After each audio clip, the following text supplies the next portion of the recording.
नमस्ते दोस्तों, आप सभी का हमारे यूट्यूब चैनल पर हार्दिक स्वागत है। आज हम अपना लेसन 7 कंप्लीट करने वाले हैं हमारे अंकित सर की बुक से। दोस्तों, इसके पहले भी हम अपने लेसन कंप्लीट कर चुके हैं, वो आपको हमारे यूट्यूब पर प्लेलिस्ट में मिल जाएंगे। तो इस चैप्टर को कंप्लीट करने से पहले आप वो चैप्टर ज़रूर देख लें। चलिए दोस्तों, हम अपना लेसन 7 स्टार्ट करते हैं। उसके पहले आप सभी से रिक्वेस्ट है, आप में से जो भी हमारे यूट्यूब चैनल पर नया है, आप हमारे यूट्यूब चैनल को जरूर सब्सक्राइब कर लें और बेल आइकन को जरूर ऑन कर लें। चलिए दोस्तों, हम अपना लेसन स्टार्ट करते हैं। लेसन 7, ग्रामीण सामाजिक विकास। ग्रामीण समाज। भारतीय ग्रामीण समाज को समझने से पूर्व हमें समाज की मूल अवधारणा का ज्ञान होना अति आवश्यक है। साधारणतः समाज शब्द का अभिप्राय व्यक्तियों के संगठन, सामाजिक या धार्मिक समुदाय, जाति या प्रजाति आदि के संदर्भ में लिया जाता है। उदाहरण के लिए हिंदू समाज, मुस्लिम समाज, आर्य समाज, ग्रामीण समाज, दलित समाज इत्यादि। समाज की कोई एक सार्वभौमिक अवधारणा तो नहीं मानी जा सकती है, परंतु फिर भी विभिन्न समाजशास्त्रियों तथा विद्वानों के मतों का सार निकाला जाए तो कहा जा सकता है कि अधिकांश समाजशास्त्री समाज को सामाजिक संबंधों की व्यवस्था के रूप में ही स्वीकार करते हैं। विभिन्न सामाजिक संबंधों का आधार सामाजिक अंतःक्रिया को ही माना जाता है। अतः अंतःक्रिया मुख्यतः 3 स्तरों पर होता है। पहला है आपका व्यक्ति के माध्यम अंतःक्रिया। दूसरा है हमारा व्यक्ति समूह के मध्य अंतःक्रिया और तीसरा है हमारा समूह के मध्य अंतःक्रिया।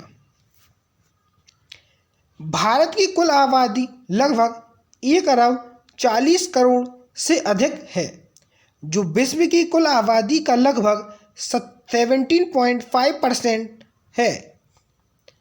भारत की कुल आबादी में से बहुसंख्य लोगों ग्रामीण क्षेत्र 2011 की जनगणना के अनुसार 68.84% आबादी में निवास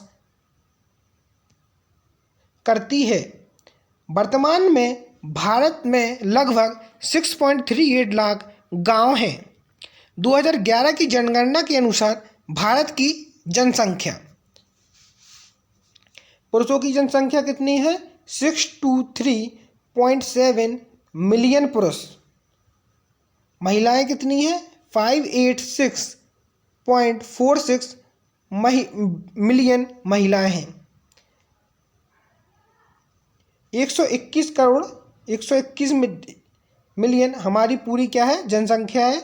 अब जिसमें से ग्रामीण क्या है और शहरी क्या है? दोस्तों, ग्रामीण में आते हैं हमारे 68.84% लोग और शहरी में आते हैं हमारे 31.16% लोग। अब आगे चलते हैं। ग्रामीण भारत की संस्कृति और सामाजिक संरचना दोनों कृषि और कृषक जीवन पद्धति से बहुत निकटता से जुड़ी हुई हैं।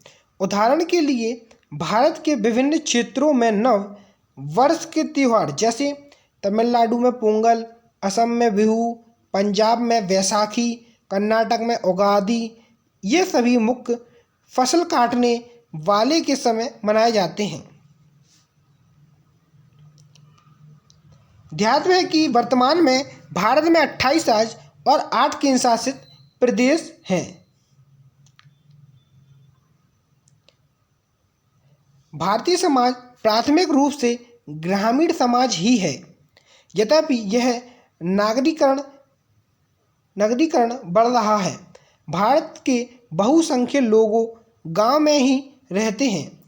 उनका जीवन कृषि अथवा उसके संबंधित व्यवसायों से चलता है। इसका अर्थ है कि बहुत से भारतीयों के लिए भूमि उत्पादन का एक महत्वपूर्ण साधन है।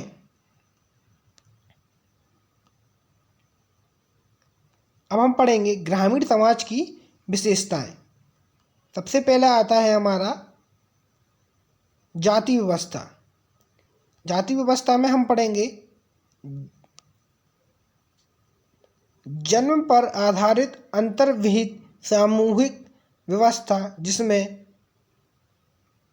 परिवर्तन संभव नहीं। दूसरा आता है हमारा असीम पूर्ण विश्वास। इसमें क्या है हमारा शुभ एवं अशुभ मुहूर्त का ध्यान। तीसरा है हमारा वर्ण व्यवस्था, जैसे समाज ब्राह्मण, क्षत्रिय, वैश्य एवं शूद्र 4 वर्णों में विभाजित है। इसके बाद आते हैं हम संस्कार पद्धति। 16 संस्कारों का प्रचलन है हमारे यहाँ। इसके बाद आते हैं हम प्राचीन ऐतिहासिक पृष्ठभूमि। भारतीय समाज लगभग 5000 वर्ष पुराना होने के साथ साथ विश्व के प्राचीनतम समाजों में से एक है। इसके बाद आते हैं हम विविधता में एकता। विभिन्न धर्म, जाति, संप्रदाय, भाषा आदि के होने के बावजूद भी सभी का समागम भारतीयों की भावना में। इसके बाद आते हैं आश्रम व्यवस्था, ब्रह्मचार्य, गृहस्थ, वानप्रस्थ तथा संन्यास। आगे चलते हैं दोस्तों। आगे दिया गया है हमारा संयुक्त परिवार और ग्रामीण समुदाय। ग्रामीण में आते हैं हमारा भारतीय समाज की मूलभूत इकाई। आगे चलते हैं भारतीय ग्रामीण समाज की विशेषता से स्पष्ट है कि यदि भारत की परंपराओं और भारतीय सभ्यता को सतत जीवित रखना है तो ग्रामीण समाज का विकास आवश्यक है। 2011 जनगणना 2011 में ग्रामीण क्षेत्र संबंधित मुख्य तत्व। पहला है हमारा भारतीय जनसंख्या का लगभग 2/3 ग्रामीण क्षेत्र में निवास करता है। दूसरा है ग्रामीण शहरी जनसंख्या वितरण क्रमशः 68.84% तथा 31.16% है। अब आगे चलते हैं दोस्तों। ध्यान है कि 2001 से 2011 के बीच शहरी जनसंख्या ग्रामीण जनसंख्या की तुलना में 31.8% अधिक बढ़ी है। 2001 से 2011 के मध्य ग्रामीण जनसंख्या में 12.18% की वृद्धि दर्ज की गई है। 2001 से 2011 के मध्य 4 राज्यों में ग्रामीण जनसंख्या में कमी दर्ज की गई है, जिनके नाम इस प्रकार हैं। पहला है हमारा सिक्किम 5%, गोवा 19%, नागालैंड 15% तथा केरल 26% शामिल हैं। दोस्तों अब हम पढ़ेंगे स्वतंत्रता के बाद ग्रामीण समाज में परिवर्तन। क्या क्या परिवर्तन हुए हैं। पहला है हमारा गहन कृषि के कारण कृषि मजदूरों की बढ़ोतरी। दूसरा है हमारा भुगतान में सामान अनाज के स्थान पर नकद भुगतान। तीसरा है हमारा मुक्त दिहाड़ी मजदूरों के वर्ग का उदय। नेक्स्ट है हमारा पारंपरिक बंधनों में शिथिलता अथवा भूस्वामी एवं किसान या कृषि मजदूरों के मध्य पुश्तैनी संबंधों में कमी होना। अब आगे चलते हैं दोस्तों। नेक्स्ट है हमारा भारतीय संविधान के अनुच्छेद 23 के अनुसार बेगार व इसी तरह के अन्य जबरन श्रम पर प्रतिबंध लगाया गया है। बंधुआ मजदूर प्रणाली उन्मूलन अधिनियम 1976 के साथ 25 दिसंबर 1995 से पूरे देश में बंधुआ मजदूरी प्रणाली समाप्त कर दी गई है। ग्रामीण सामाजिक विकास के अंतर्गत लोगों को आर्थिक लाभ तो नहीं होता है, साथ ही संपूर्ण ढांचे में आधिकारिक परिवर्तन भी होता है। ग्रामीण समाज विकास कार्यक्रम का लक्ष्य है, पहला है हमारा विभिन्न विकास कार्यक्रमों में लोगों की भागीदारी बढ़ाना, दूसरा है हमारा योजनाओं का विकेंद्रीकरण, तीसरा है हमारा भूमि सुधारों को बेहतर तरीके से लागू करना, नेक्स्ट है हमारा ऋण की आसान उपलब्धता कराकर लोगों के जीवन को बेहतर बनाने का अधिकतम प्रयास करना, नेक्स्ट है हमारा स्वास्थ्य, शिक्षा, पेयजल, ऊर्जा आपूर्ति, स्वच्छता आवास जैसी आधारभूत आवश्यकता की स्थिति में सुधार, नेक्स्ट है हमारा लोगों की मनोवृत्तियों में सुधार, नेक्स्ट है हमारा ग्रामीण उत्पादकता तथा रोजगार के अवसरों में वृद्धि करना। आगे चलते हैं दोस्तों, नेक्स्ट है हमारा ग्रामीण विकास के उद्देश्य से विभिन्न कार्यक्रमों एवं परियोजनाएं संचालित की जाती हैं। इन योजनाओं में कृषि उत्पादकता को बढ़ाने वाली, नई रोजगार उत्पन्न करने वाली, स्वास्थ्य एवं शिक्षा में सुधार करने वाली, आवासीय स्थिति में सुधार करने वाली तथा सचल सुविधाओं का विस्तार करने वाली कई योजनाएं सम्मिलित होती हैं। ग्रामीण सामाजिक विकास योजना एक ऐसे व्यू की भांति होती है जो ग्रामीण निर्धन लोगों के सामाजिक एवं आर्थिक विकास के लिए बनाई जाती है।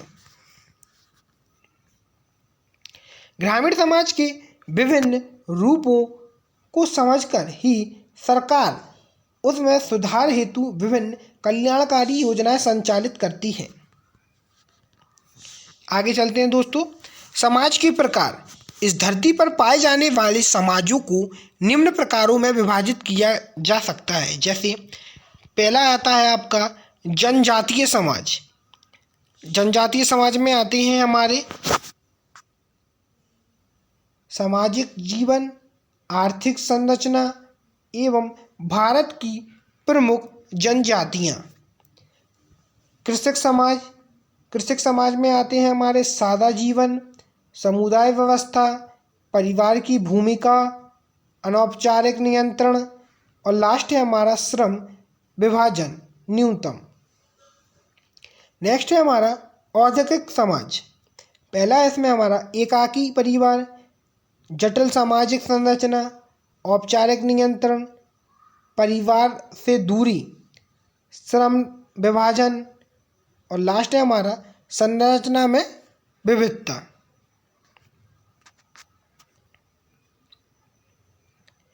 विश्व में अफ्रीकन समाज को जनजातीय समाज के रूप में देखा जाता है। भारतीय समाज एक कृषक समाज है। भारतीय समाज एक कैसा समाज है? कृषक समाज है। अमेरिकन समाज को औद्योगिक समाज माना जाता है। ग्रामीण भारत में महिलाओं की स्थिति। Centre for monitoring India economy की रिपोर्ट के अनुसार ग्रामीण महिलाओं की श्रम भागीदारी दर मार्च 2022 में केवल 9.92 थी, जबकि पुरुषों के लिए यह 67.24 थी। आगे चलते हैं हमारा ग्रामीण महिला श्रमिकों के समक्ष विद्यमान चुनौतियाँ। क्या क्या चुनौतियाँ होती हैं इनमें? पहला है हमारा पौष्टिक आहार की कमी हो जाती है, दूसरा है शिक्षा की कमी, उसके बाद है वेतन समता का अभाव, उसके बाद है ग्रामीण अर्थव्यवस्था का मशीनीकरण, उसके बाद है डेटा की अपूर्ण प्रस्तुति और लास्ट है हमारा वित्तीय बाधाएं। प्रत्येक 15 अक्टूबर को अंतर्राष्ट्रीय ग्रामीण महिला दिवस मनाया जाता है। कब मनाया जाता है? प्रत्येक 15 अक्टूबर को अंतर्राष्ट्रीय ग्रामीण महिला दिवस मनाया जाता है। ध्यातव्य है कि ग्रामीण महिलाओं का पहला अंतर्राष्ट्रीय दिवस 15 अक्टूबर 2008 को मनाया गया। इस नए अंतर्राष्ट्रीय दिवस की स्थापना महासभा ने वर्ष 2007 में अपने संकल्प 62/136 में की थी। जनजातीय समाज एवं उनकी स्थिति। जनजातीय वह मानव समुदाय है जो एक अलग निश्चित भूभाग में निवास करती है तथा जिनकी एक अलग संस्कृति, भिन्न रीति रिवाज तथा अलग भाषा होती है और ये केवल अपने ही समुदाय के भीतर विवाह करते हैं। जनजातीय समाज अफ्रीका, एशिया और यूरोप के पिछड़े प्रदेशों में देखे जाने वाला आदिम समाज है। यह समाज मानव इतिहास के प्रारंभिक युग से वर्तमान में भी विद्यमान है।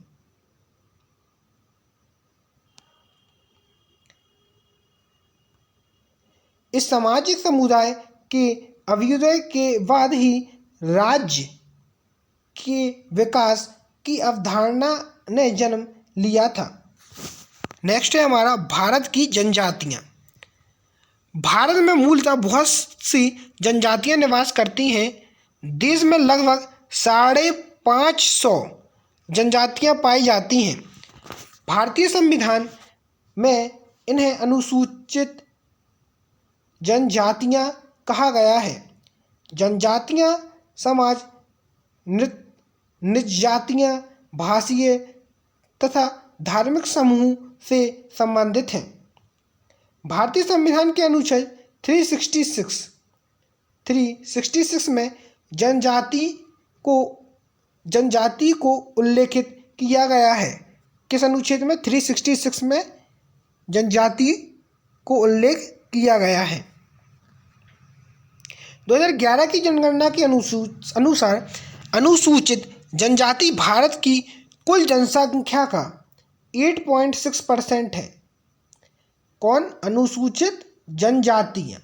जनजातियाँ कितनी हैं? 2011 की जनगणना के अनुसार 8.6% है। बस 1951 में की जनगणना के अनुसार देश की कुल जनसंख्या का 5.6% जनजातियाँ लोग थे। अनुसूचित जनजातियाँ ग्रामीण क्षेत्र की कुल जनसंख्या का 11.3% तथा शहरी क्षेत्रों की 2.8% है। जनसंख्या की दृष्टि से अनुसूचित जनजातियाँ का राज्यवार क्रम इस प्रकार है। पहला है आपका मध्य प्रदेश सबसे ज़्यादा, उसके बाद महाराष्ट्र और उसके बाद उड़ीसा। केवल दिल्ली, पौंडीचेरी, पंजाब एवं चंडीगढ़ के अलावा देश के प्रत्येक राज्य व केंद्रशासित प्रदेशों में जनजातियाँ पाई जाती हैं। कहाँ कहाँ नहीं पाई जाती हैं? दिल्ली में, पौंडीचेरी में, पंजाब में और चंडीगढ़ में नहीं पाई जाती हैं। इसके अलावा सभी राज्य और केंद्रशासित प्रदेश में जनजातियाँ पाई जाती हैं। जनजाति की दृष्टि से, जनसंख्या की दृष्टि से अनुसूचित जनजाति वाले प्रमुख राज्य सबसे ज़्यादा हमारी मध्य प्रदेश में पाई जाती हैं, उसके बाद महाराष्ट्र में, उसके बाद उड़ीसा में, उसके बाद राजस्थान में, उसके बाद गुजरात में। ये आप जनसंख्या दी गई हैं इन लोगों की, ये आप देख सकते हैं। इसके बाद प्रतिशत भी देख सकते हैं। 21.1, 9.4, 22.8, 13.5% और 14.8।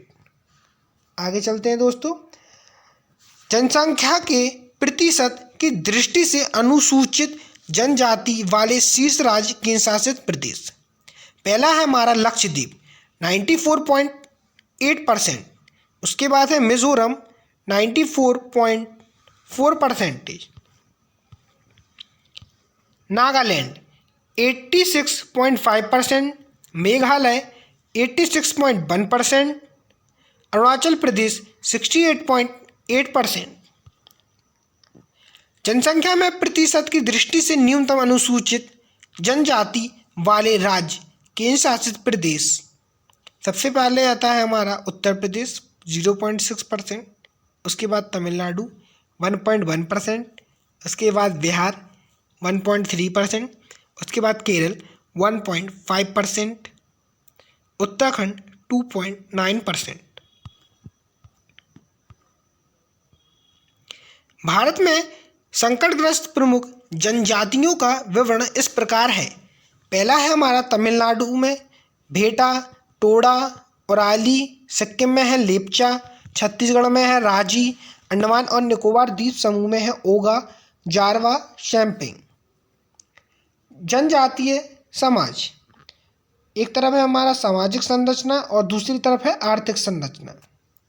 सामाजिक संरचना में सबसे पहले हम पढ़ते हैं, इसमें क्या है, पहला प्रकृति प्रेम, दूसरा है समाज का आकार छोटा, इसके बाद है मुख्यतः जंगलों पर निर्भर तथा शिकार जीवन की प्रमुख क्रिया। इसके बाद है धार्मिक प्रवृत्ति, मुख्यतः टोटमवाद, जादू टोना, वस्तु पूजा में विश्वास। इसके बाद हम पढ़ेंगे आर्थिक संरचना। पहला इसमें जनजातीय समाज की अर्थव्यवस्था प्रकृति पर आधारित है तथा इसकी आर्थिक क्रिया शिकार एवं भोजन संग्रह पर आधारित होती है। इसके बाद है आर्थिक क्रिया अन्य समाजों की तुलना में सरल। कृषक एवं औद्योगिक समाज, भारतीय समाज को कृषक प्रधान होने के कारण इसे कृषक समाज कहा जाता है।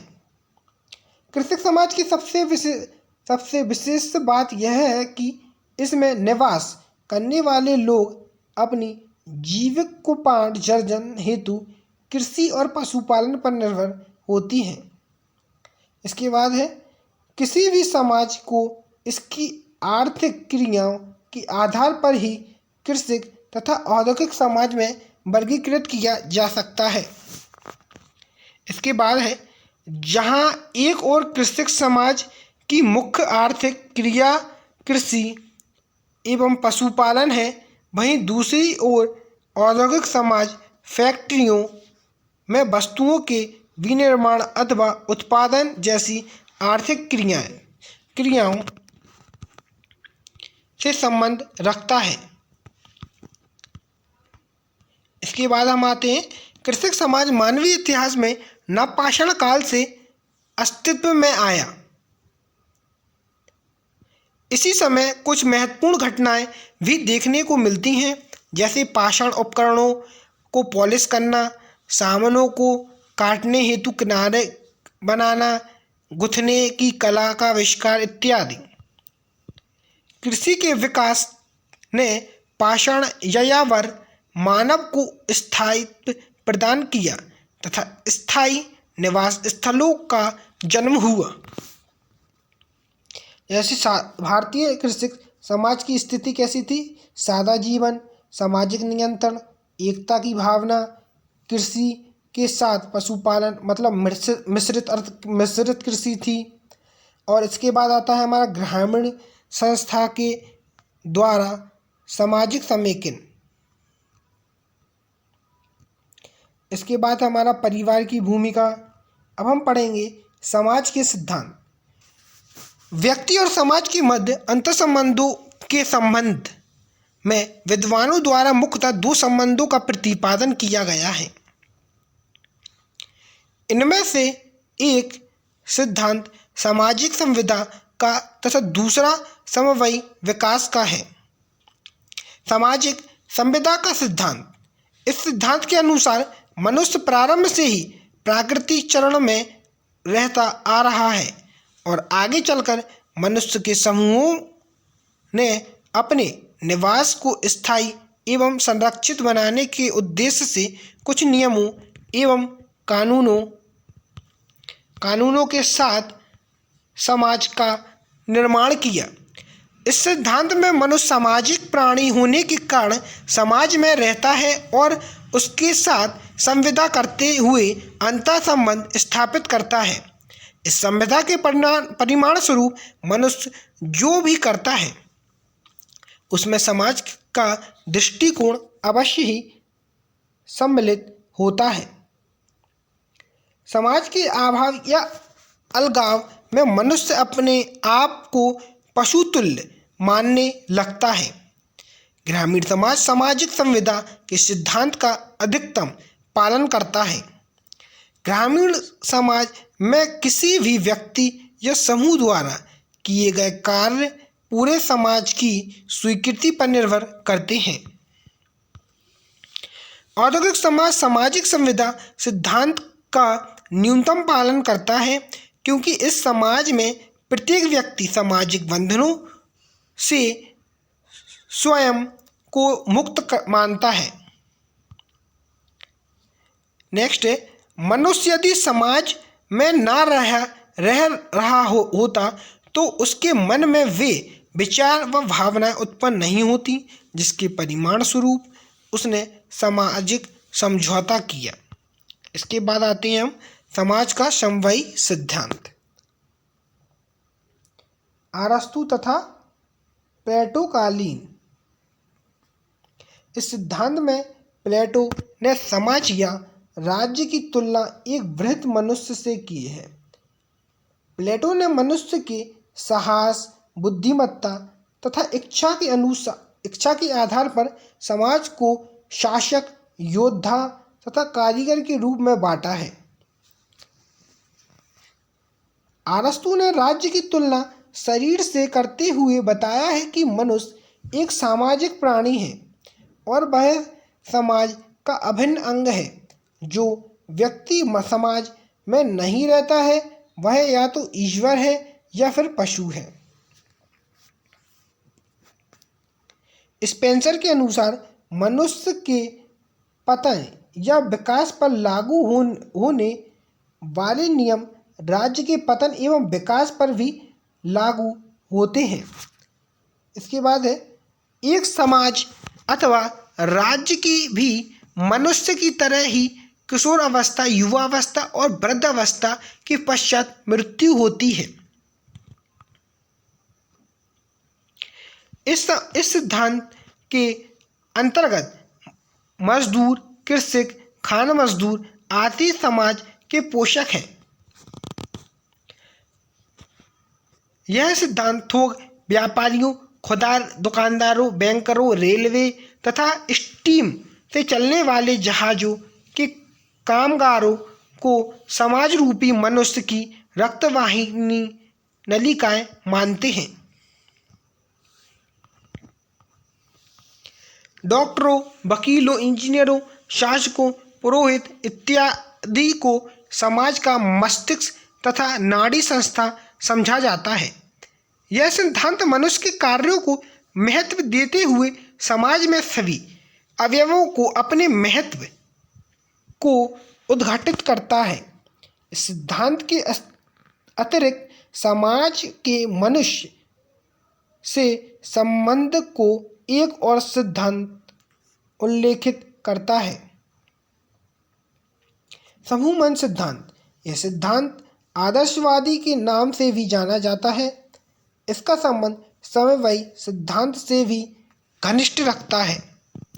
प्लेटो, हीगल, ग्रीक के मैकडूगल जैसे विद्वानों ने इस सिद्धांत का प्रतिपादन किया।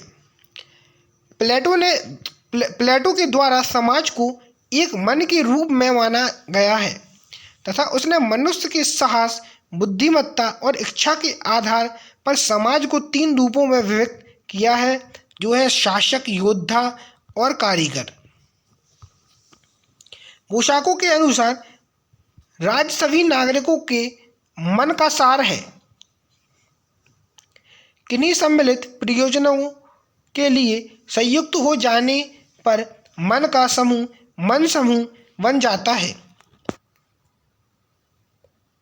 मैकडूगल के अनुसार समुदाय की आत्मा का स्वरूप तथा गठन हर प्रकार से उतना ही पूर्ण मानसिक या भौतिक है जितना कि व्यक्ति के मन का ढांचा तथा गठन होता है। बोशाको तथा मैक्सडूगल के विचार लगभग मिलते जुलते से हैं। ग्रामीण समाज में सामाजिक परिवर्तन। ग्रामीण समाज की प्राचीन स्थिति में वर्तमान समय में काफ़ी बदलाव आया है। यह बदलाव ग्रामीण समाज के विकास के निम्नलिखित रूपों में देखा जा सकता है। पहला है आपका जाति प्रथा में परिवर्तन। प्राचीनतम वर्ण व्यवस्था के रूप में अब जाति प्रथा या व्यवस्था ने ले लिया है। अब समय के अनुसार जातिगत रूढ़ियाँ भी थोड़ा कम हुआ है। ग्रामीण समाज पहले जाति आधारित कार्य करता था, परंतु अब एक परिवार के विभिन्न व्यक्ति अपनी रुचि के अनुसार कार्य का चयन कर सकते हैं। किसी भी व्यक्ति पर जातिगत बाध्यता नहीं है कि वह अपनी जाति के अलावा और कोई कार्य नहीं कर सकता। जातिगत कुरीतियों में भी परिवर्तन देखने को मिलता है। अस्पृश्यता कहीं जाने वाली जातियों के लोग शिक्षा के माध्यम से अपनी जाति को अलग अन्य कार्यों में कुशलता प्राप्त कर रहे हैं।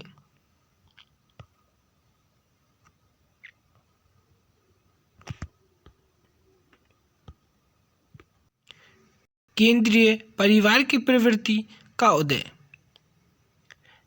ग्रामीण समाज की मूल इकाई कही जाने वाली संयुक्त परिवार की अवधारणा वर्तमान में कमजोर हुई है।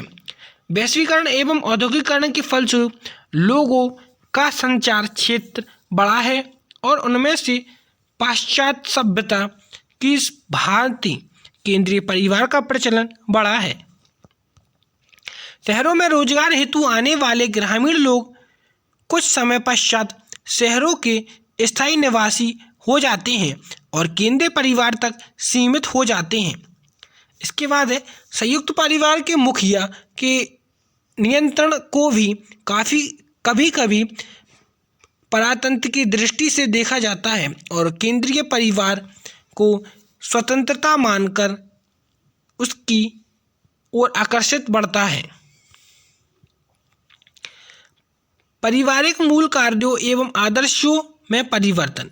वैश्वीकरण के प्रभाव स्वरूप ग्रामीण समाज में लोग अपने मूल कार्यों, रीति रिवाजों, परंपराओं आदि को भूल रहे हैं। चमक धमक के औद्योगिक समाज का प्रभाव वर्तमान में ग्रामीण समाज पर भी पड़ रहा है। तेज रफ्तार की भागदौड़ वाले जीवन में लोग परंपराओं को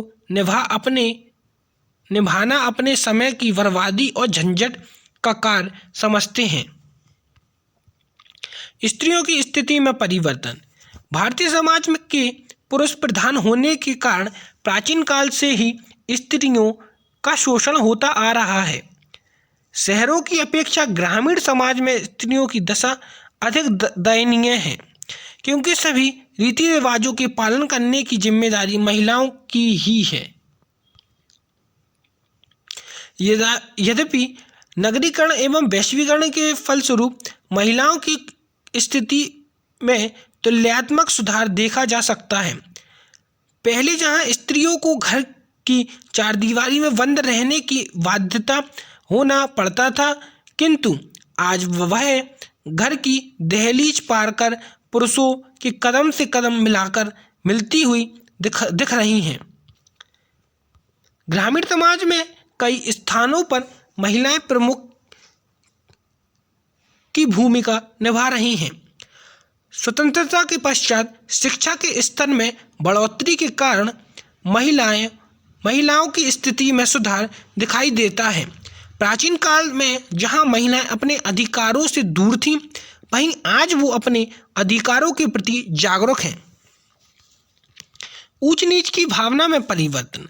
कृषक समाज जाति व्यवस्था के जाल में फंसकर तथा अमीर गरीब की खाई के चलते समाज में ऊंच नीच की भावना का प्रसार प्रचलित काल से ही था। नगरीकरण तथा वैश्वीकरण के परिणाम स्वरूप इस भावना में परिवर्तन आया है। वर्तमान में सरकारी प्रयासों के इस ऊंच नीच के बीच की खाई को भरने में महत्वपूर्ण भूमिका निभाई है। वर्तमान में धन प्रदान, धन, पद, शिक्षा और कौशल से व्यक्ति का महत्व बढ़ता है। आज सभी जाति एवं वर्ग के लोग अपने कौशल एवं शिक्षा के बल पर ऊंच नीच की भावना को कमजोर करने में सफल हुए हैं। कृषि समाज में टीवी, स्मार्टफोन, इंटरनेट की पहुंच का परिणाम है कि लोग ऊंच नीच के बंधन से मुक्त होने का प्रयास भी कर रहे हैं। जातियों के कार्यों में परिवर्तन। ग्रामीण समाज प्रारंभ से ही जाति विशेष के आधार पर कार्यों का बंटवारा करता रहा है। व्यक्ति को उसी कार्य को करना हेतु विवश होना पड़ता था जिस परिवार में इसका जन्म हुआ हो। इतिहास की घटनाओं को देखने पर ज्ञात होता है कि ना चाहते हुए भी व्यक्ति को अपने ही जाति का कार्य करना पड़ता था, वहीं दूसरी जाति का प्रत्यक्ष कार्य नहीं कर सकता था। उदाहरण के लिए राज्य की रक्षा का दायित्व केवल क्षत्रियों को ही होता था। वर्तमान में बहुत से प्राचीन प्रतिमानों में परिवर्तन हुआ है और जातिगत कार्यों के स्थान पर रुचिगत कार्यों की प्रधानता बढ़ने लगी है। अब किसी भी जाति का व्यक्ति कोई भी काम कर सकता है। बाल विवाह की प्रवृत्ति में परिवर्तन। यूनिसेफ के अनुसार किसी लड़के या लड़की की शादी 18 वर्ष की उम्र से पहले होने बाल विवाह कहलाता है। भारत बाल विवाह निषेध अधिनियम 2006 के अनुसार विवाह के लिए लड़के की आयु 21 वर्ष तथा लड़की की आयु 18 वर्ष होनी चाहिए। यूनिसेफ की report is an end to child marriage within reach के अनुसार दुनिया में लगभग 64 करोड़ महिलाएं और बच्चियों का विवाह 18 वर्ष से कम उम्र में हो गया था। इसमें लगभग आधी महिलाएं और बच्चियां दक्षिण एशिया से हैं, जिनकी संख्या लगभग 29 करोड़ है। बाल विवाह के शिकार लगभग 1/3 महिलाएं और बच्चियां भारत में हैं, अर्थात देश में लगभग 21.7 करोड़ महिलाएं एवं बच्चियों का विवाह 18 वर्ष से पहले कर दिया गया था। इसके बाद बांग्लादेश में 4.2 करोड़, चीन में 3.5 करोड़, इंडोनेशिया में 3.6 करोड़, नाइजीरिया में 2.4 करोड़ और ब्राज़ील में 2.2 करोड़ और पाकिस्तान में विश्व की 1.9 करोड़ बाल विवाह के मामले हैं।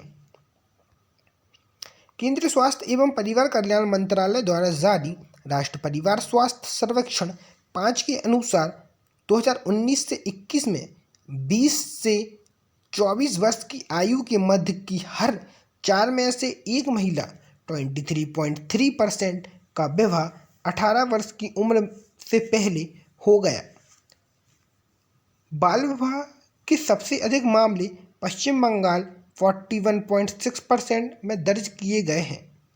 इसके बाद बिहार 40.8%, त्रिपुरा 40.1%, झारखंड 32.2% तथा असम 31.8% का स्थान है। वर्तमान वैश्वीकरण और नगरीकरण के फलस्वरूप बाल विवाह की प्रवृत्ति में कमी आई है, क्योंकि लोग धनार्जन के उद्देश्य से शहरों की ओर प्रवासन करते हैं और शिक्षा आदि में ध्यान केंद्रित कर बाल विवाह जैसी कुरीतियों से बचते हैं। विधवा पुनर्विवाह की दृष्टिकोण में परिवर्तन। परंपरावादी समाज होने के बाद समाज रूढ़िवाद के चलते विधवा पुनर्विवाह को मान्यता नहीं देता है। इसके हिसाब से वैधव्य ईश्वरीय दंडनीय है, जिसे संपूर्ण जीवन भोगना पड़ता है। इस ग्रामीण रूढ़िवादी दृष्टिकोण के कारण समाज में महिलाओं की स्थिति को और भी नुकसान हुआ है। वर्तमान में समाज सेवी संस्था और सरकारी प्रयासों से ग्रामीण समाज में भी विधवा पुनर्विवाह हेतु दृष्टिकोण में सुधार हो रहा है। पहले जहां विधवा औरत को समाज में सबसे हीन समझा जाता था, आज उसकी सामाजिक स्थिति मजबूत हो रही है। विभिन्न व्यक्तिगत एवं संस्थागत क्रियाओं के निरंतर प्रयासों से आज ही विधवा को भी समाज का मुख्य धारा में शामिल किए जाने की मुहिम जोर पकड़ चुकी है। खान पान संबंधी प्रतिबंध का लचीला होना। प्राचीन ग्रामीण समाज परंपराओं के वशीभूत अन्य जाति तथा समुदायों के मध्य खान पान को सीमित करता है। ग्रामीण समाज के नीची जाति का व्यक्ति ऊंची जाति के व्यक्ति के घर खान पान नहीं कर सकता था। वैश्वीकरण एवं औद्योगिकरण के फलतः नगरीकरण के बढ़ने से लोगों के खान पान का आधार अब जाति नहीं बल्कि स्वच्छता होने लगा है। होटल और रेस्टोरेंट की प्रथाओं ने भी इस ओर सकारात्मक कदम बढ़ाने में सहयोग प्रदान किया है। ग्रामीण संस्थागत प्रणाली में धार्मिक संबंध। विभिन्न जातियों के पारस्परिक संबंधों को अंतर्जातीय संबंध कहा जाता है। अंतर्जातीय संबंधों का सबसे अच्छा उदाहरण है जजमानी व्यवस्था। जजमानी व्यवस्था के अंतर्गत सभी ग्रामीण जातियां एक दूसरे की आवश्यकताओं को ग्रामीण समाज के भीतर ही पूरी करती हैं। जैसे कुम्हार के बनाए घड़े के बदले ग्वालों के दूध का सेवन कुम्हार करता है तथा दूध के बदले खेतीहर ग्वाले को अनाज देता है। अब हम पढ़ेंगे ग्रामीण पुनर्जीवन की उपगमन एवं रणनीतियाँ। पहला इसमें ग्रामीण लोगों के सामाजिक आर्थिक विकास हेतु उनके व्यवहार को बदलने का संगठन प्रयास। वर्ष 1952 में सामुदायिक विकास कार्यक्रम। दूसरा है लक्ष्य समूह अभिगम भूमि सुधार कार्यक्रम। इसके बाद है पशुपालन आदि में रोजगार। इसके बाद है क्षेत्रीय विकास अभिगम, क्षेत्रीय संबंधी समस्याओं को आधार बनाकर विकास करना। इसके बाद है जनतांत्रिक विकेंद्रीकरण अभिगम, पंचायती राज संस्थाओं का विकास, अधोमुखी रिसाव अभिगम, सामाजिक प्राथमिकताओं को निर्धारित के साथ आर्थिक प्रगति व सामाजिक न्याय में संतुलन। इसके बाद हम आते हैं समवर्ती ग्रामीण विकास अभिगम, सामाजिक आर्थिक शैक्षणिक स्वास्थ्य व प्रौद्योगिकी जैसे क्षेत्रों का समन्वय, विकास के लाभों का वितरण। नेक्स्ट है स्वयं सहायता समूह एवं लघु वित्तीय अभिगम। 1990 के दशक के उत्तरोत्तर से लेकर वर्तमान की ग्रामीण विकास की रणनीति, जन सहभागिता अभिगम, सामुदायिक विकास कार्यक्रम के विस्तार, सहकारी समितियों के विकास व ग्राम पंचायतों का प्रोत्साहन। ग्रामीण आर्थिक संरचना की अवधारणा, संपूर्ण ग्रामीण समाज में दिखाई पड़ने वाले विभिन्न प्रकार के मूल्य, विश्वास, आदर्श, धर्म, अंधविश्वास, सोच एवं मानसिक किसी न किसी रूप से ग्रामीण समाज की आर्थिक संरचना से प्रभावित हैं अथवा उनके प्रभाव में ही इसका जन्म हुआ है। ग्रामीण समाज के संपूर्ण ढांचे पर रहन सहन के स्तर और खान पान की उपलब्धता का गहरा प्रभाव होता है। यह सभी प्रक्रिया आर्थिक स्थिति को दर्शाती हैं। यदि हमें ग्रामीण समाज की सामाजिक एवं सांस्कृतिक पहलुओं का अवलोकन करना है तो सर्वप्रथम हमें आर्थिक पहलू को ध्यान में देखना होगा। प्राचीन से लेकर मध्यकाल होते हुए आधुनिक काल तक हम देख सकते हैं कि ग्रामीण समाज में आर्थिक स्थिति का ही बोलबाला रहा है। ग्रामीण समाज के कुछ ऐसे विषय हैं जिनके कारण कृषि जीवन के सामाजिक तत्वों का अध्ययन सामान्यतः आर्थिक तथ्यों से पृथक होकर नहीं किया जा सकता है। ग्रामीण आर्थिक संरचना का संबंध विशिष्ट रूप से कृषि संपदा, ऋण लागत, आय एवं क्रय विक्रय के विषयों में रहता है। ग्रामीण आर्थिक क्रियाओं के अतिरिक्त ग्रामीण समाजशास्त्र का संबंध केवल इन विषयों की ही उसकी सीमा तक होता है जहाँ तक कि उसकी सामाजिक संगठन या सामाजिक कल्याण को प्रभावित करते हैं। ग्रामीण आर्थिक संरचना का संबंध वहाँ के लोगों की कृषि अर्थव्यवस्था से होता है। Doctor G.R. मालन, जो कि अर्थशास्त्री हैं, के शब्दों में कृषि अर्थशास्त्री विज्ञान का ही एक परिणाम है। यह विशेषता कृषि व्यवस्था के संबंध में अधिक सही है। देश तथा विश्व की अर्थव्यवस्था के संबंध में कृषि उद्योग के प्रबंधन करने की व्यवस्था में इन आर्थिक नियमों को जितना अधिक समझने एवं वितरित करने का प्रयास किया जाएगा, उतना ही उत्तम जीवन एवं उत्तम आहार, आवास, वस्त्र, स्वास्थ्य एवं सुविधाएं तथा जीवन के वास्तविक संतोष की प्रगति के प्रति हमारा विवेक प्रखर होगा। कोई भी समाज जीवन के उद्देश्य से ही आर्थिक प्रयासों को प्रमुखता प्रदान करता है। भारतीय ग्रामीण समाज अकाल भुखमरी, किसानों ने जबरन खरीदारी, कालाबाजारी, जमाखोरी आदि शोषण से ग्रस्त रहा है। अतः यह कहना अतिशयोक्ति न होगा कि ग्रामीण आर्थिक संरचना का सुदृढ़ होना ग्रामीण समाज के लिए अत्यंत आवश्यक है। व्यावसायिक दृष्टि से श्रम विभाजन। ग्रामीण आर्थिक संरचना कुछ विशेष व्यक्तियों और जातियों के योगदान का महत्वपूर्ण परिणाम है। ग्रामीण समाज का आर्थिक ढांचा कृषि तथा उससे संबंधित व्यवसायों पर आधारित होता है। इस आधार पर ग्रामीण समाज को व्यावसायिक दृष्टि से निम्न भागों में विभाजित किया जा सकता है। सबसे पहले ग्रामीण समाज को व्यावसायिक दृष्टि से जमींदार या सामंत के रूप में देखते हैं। यह समाज में शीर्ष पर होते हैं। इसके पास बहुत ही जमीन होती है, अर्थात यह बहुत बड़े भूभाग के स्वामी होते हैं। यह अपनी जमीन में कृषि कार्य हेतु मजदूरों एवं छोटे किसानों का प्रयोग करते हैं तथा इनकी देखभाल के लिए यह मुंशी आदि की तैनाती करते हैं।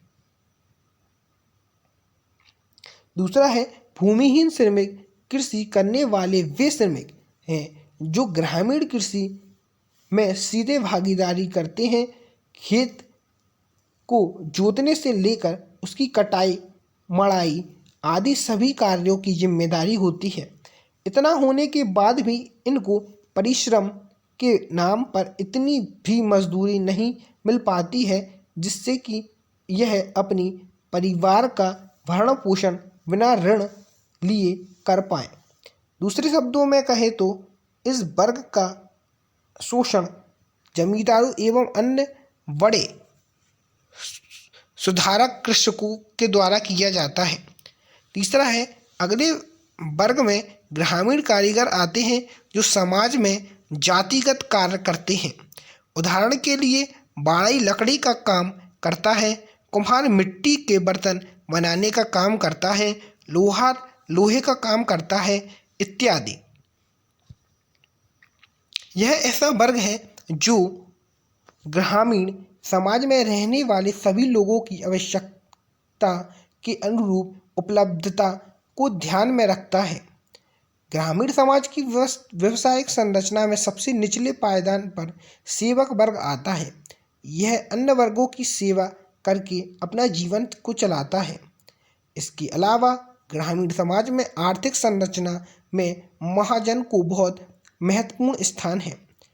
यह ऐसे व्यक्ति होता है जो ऊंचे ब्याज पर किसान को ऋण देता है। महाजन के अतिरिक्त सरकारी अधिकारी भी ग्रामीण अर्थव्यवस्था के सुदृढ़ करने की महत्वपूर्ण भूमिका निभाते हैं। इसके द्वारा ही सामुदायिक विकास योजना, सहकारी समितियां, ग्रामीण बैंक आदि का संचालन किया जाता है। ग्रामीण संपत्ति के प्रमुख आधार। ग्रामीण समाज में रहने वाले लोगों के लिए संपत्ति अर्जन का मुख्य आधार कैसा होना चाहिए एवं उनके नियम क्या है, और यह बात हमें ग्रामीण अर्थव्यवस्था की जानकारी से प्राप्त होती है। सामान्यतः संपत्ति के दो रूप होते हैं। पहला है आपका चल संपत्ति, दूसरा है अचल संपत्ति। ग्रामीण समाज के अंतर्गत हल, बैल, मवेशी तथा आभूषण आदि चल संपत्ति के अंतर्गत आते हैं, जबकि मकान, भूमि आदि अचल संपत्ति के उदाहरण हैं। इस संपत्ति को प्राप्त करने के मुख्य आधार निम्नलिखित हैं, जैसे उत्तराधिकार। भारतीय ग्रामीण समाज एवं उत्तराधिकार संपत्ति प्राप्त का महत्वपूर्ण साधन है। जब किसी परिवार में पिता की मृत्यु हो जाती है तो उसकी संपत्ति का स्वामी उसका पुत्र होता है। अतः उत्तराधिकारी के अंतर्गत संपत्ति एक पीढ़ी से दूसरी पीढ़ी में स्वतः स्थानांतरण हो जाती है। यद्यपि यह प्रथा वर्तमान में लगभग सभी स्थानों में विद्यमान है। विवाह। यदि कोई लड़का किसी ऐसी लड़की से विवाह करता है जिसका नाम उसके माता पिता अपनी जमीन, जायदाद या संपत्ति कर देते हैं, तो यह उस लड़की के पति की भी संपत्ति कहलाती है। इसके अतिरिक्त विवाह में दहेज के रूप में भी संपत्ति का अर्जन किया जाता है। महाजनी संपत्ति। ग्रामीण कृषक समाज में महाजन का महत्वपूर्ण स्थान होता है। जैसे कि ज्ञात है कि महाजन ऐसा व्यक्ति होता है जो ऊंचे ब्याज पर किसानों को ऋण प्रदान करता है। कई बार ऐसा होता है कि बहुत से किसान महाजन से ऋण जाल में फंसकर अपनी सारी संपत्ति गंवा बैठते हैं, और कई बार तो किसान अपने ऋण के बदले महाजन के घर पर बेगारी भी करता है। यही कारण है कि ग्रामीण समाज में कुछ गिने चुने संभ्राता लोग का ही आर्थिक स्तर पर एकाधिकार बना होता है, और निर्धन का भूमिहीन किसान दरिद्रता के जाल में फंसकर अपना दम तोड़ देता है। भारतीय गांवों की विखंडवाना है कि व्यवस्था आज भी बहुत ही बड़े पैमाने पर विद्यमान है। चौथा है उत्पादन और निर्माण की वस्तुओं को बिक्री कर प्राप्त संपत्ति। कृषक समाज में यह वह आधार है जो आज भी साधारण कृषक, कारीगर इत्यादि को जीवित रखे हुए है। छोटा किसान अपनी जमीन पर अनाज उत्पन्न करके और सामान्य कारीगर अपने द्वारा बनाई गई वस्तु को बेचकर जो धन प्राप्त करता है, उसी से अपना जीविकोपार्जन करने का प्रयास करता है। परीक्षा उपयोगी महत्वपूर्ण तथ्य क्या है? मानव में बोलने की क्षमता होने का कारण है उसके मुंह का और जबड़े की विशेष बनावट। स्त्रीकरण का मुख्य आधार है स्तर की विभिन्नता तथा स्तर के भेद। सामाजिक संविदा सिद्धांत का प्रतिपादन है रूसो, लॉक एवं हॉब्स। मनुष्य एक सामाजिक प्राणी है, यह कथन है अरस्तु का। सामाजिक इंजीनियरिंग शब्द का प्रयोग किसी संदर्भ में किया जाता है लोकतांत्रिक शासन प्रणाली में परंपरागत विपरीत विचारधारा एवं निष्ठ वाले वर्गों अथवा जातियों का एक साथ मिलकर चुनाव लड़ना। स्तरीकरण किस प्रकार की प्रक्रिया है? निरंतर चलने वाली। स्तरीकरण का जन्म होता है समूह, वर्गों और संगठनों के निर्माण से।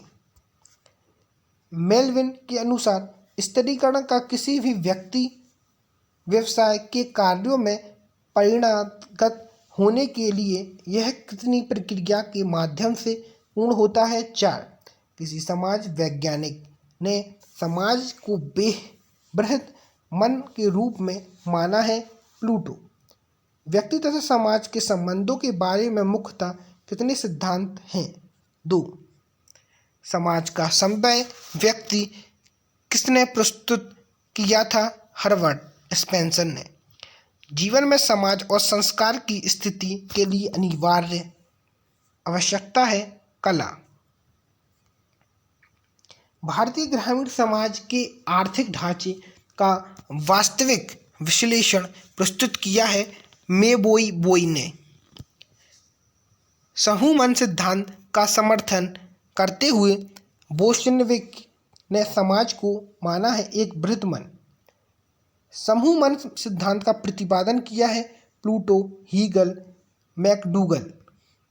भारतीय ग्रामीण समाज में लड़के की उम्र शादी के समय वैधानिक रूप से होनी चाहिए 18 से कम 21 वर्ष, कम से कम 21 वर्ष। भारतीय ग्रामीण समाज में लड़की की उम्र शादी के समय वैधानिक रूप से होनी चाहिए कम से कम 18 वर्ष। भाषा स्वच्छता वाक्य चिन्हों की वह अभिव्यक्ति है जिसका उपयोग सामाजिक समूह के सदस्य अपने विचारों और भावनाओं को प्रकट करने के लिए करते हैं। यह कथन है चार्ल्स विनिक। डार्विन द्वारा लिखी गई पुस्तक है the origin of the species.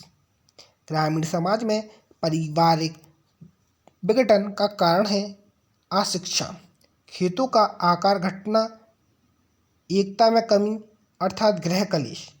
ग्रामीण समाज की मूलभूत इकाई है परिवार। राष्ट्रीय खाद्य सुरक्षा मिशन का उद्देश्य है खाद्यान्नों में आत्मनिर्भरता प्राप्त करना। कृषि कार्यों के लिए ब्याज पर ऋण उपलब्ध कराने का कार्य करता है ग्रामीण महाजन। सेवाओं के माध्यम से अपनी जीविका अर्जित करने वाले को कहते हैं सेवक।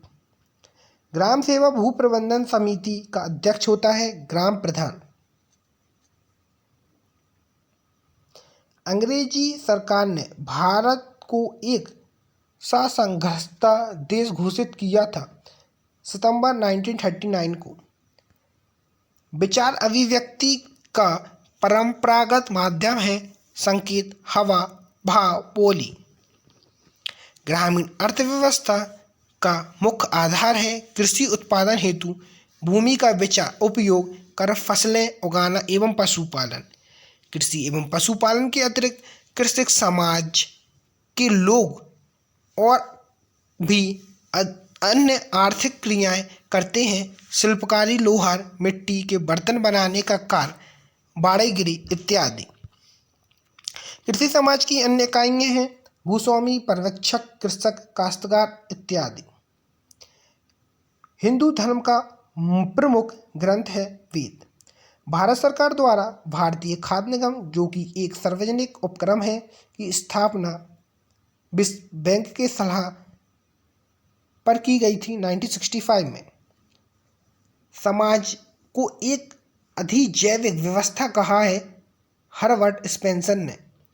बहुपति विवाह प्रथा पाई जाने वाली जनजाति है जौनासारी। जनजाति समाज के लोग होते हैं धार्मिक वस्तु पूजा में विश्वास करने वाले, टोटमावाद से प्रेरित। अमेरिकन समाज का माना जाता है औद्योगिक समाज। अफ्रीकन समाज को माना जाता है जनजातीय समाज। ग्रामीण क्षेत्र के अनुसूचित जनजाति के पास कृषि भूमि बहुत कम है और जो है उनकी सुरक्षा हेतु उपाय किया गया है गैर अनुसूचित को भूमि का हस्तांतरण जिलाधिकारी की आज्ञा से ही होगा। हर्बर्ट स्पेंसर ने सामाजिक विकास के मार्ग में प्रयुक्त अवस्थाओं का वर्णन किया है आदिम अवस्था, सैनिक अवस्था, औद्योगिक अवस्था। सामाजिक परिवर्तन पुस्तक के लेखक हैं मूर।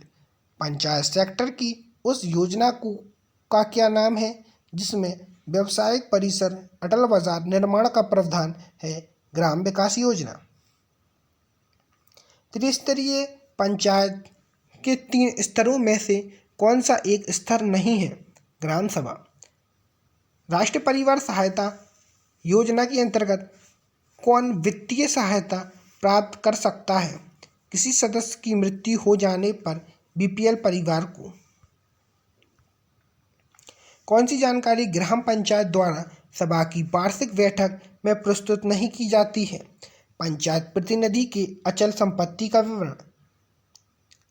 जनपद पंचायत में कितनी निर्वाचन क्षेत्र होते हैं? न्यूनतम 10 एवं अधिकतम 25। गैर अनुसूचित क्षेत्र की ग्राम सभा में सम्मिलित में गणपूर्ति का मापदंड क्या है? कुल संख्या का 1/10, जिसमें 1/3 महिला सदस्य हों। संविधान के अनुसार ग्राम सभा का सही परिभाषा क्या है?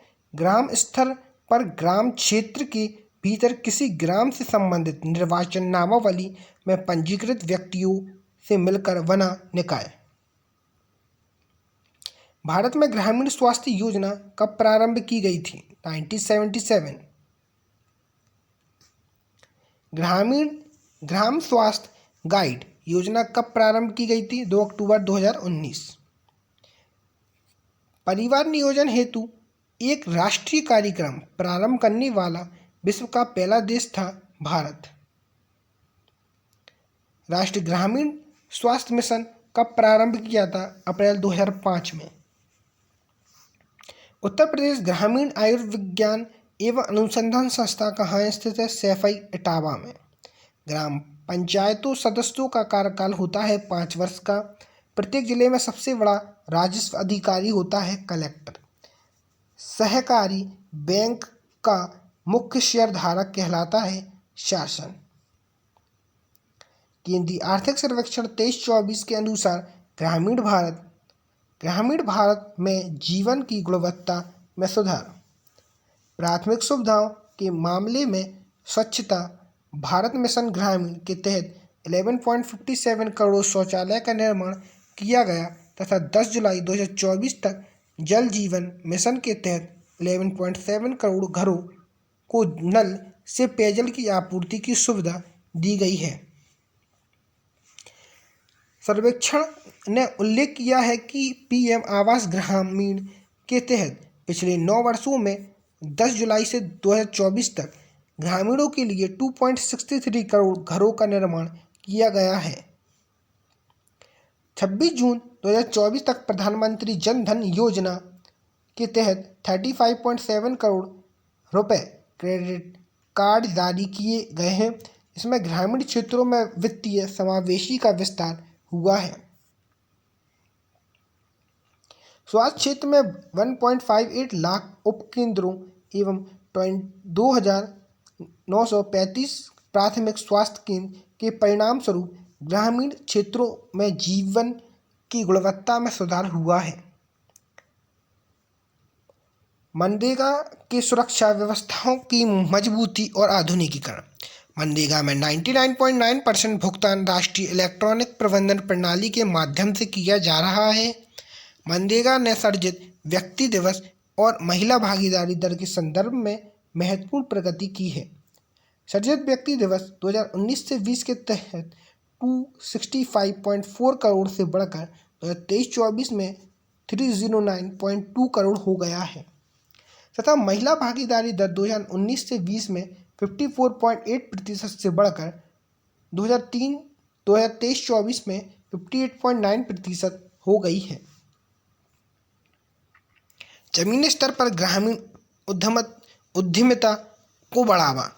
दीनदयाल अंत्योदय योजना, राष्ट्रीय ग्रामीण आजीविका मिशन, लखपति दीदी पहल और दीनदयाल उपाध्याय ग्रामीण कौशल योजना जैसी योजना और कार्यक्रमों में ग्रामीण क्षेत्रों में आजीविका सृजन और वित्तीय तक पहुंच में वृद्धि की है। ग्रामीण शासन के लिए डिजिटलीकरण पहल। ई ग्राम स्वराज स्वामित्व योजना, भू आधार जैसे डिजिटलीकरण पहलों ने ग्रामीण शासन में सुधार किया है।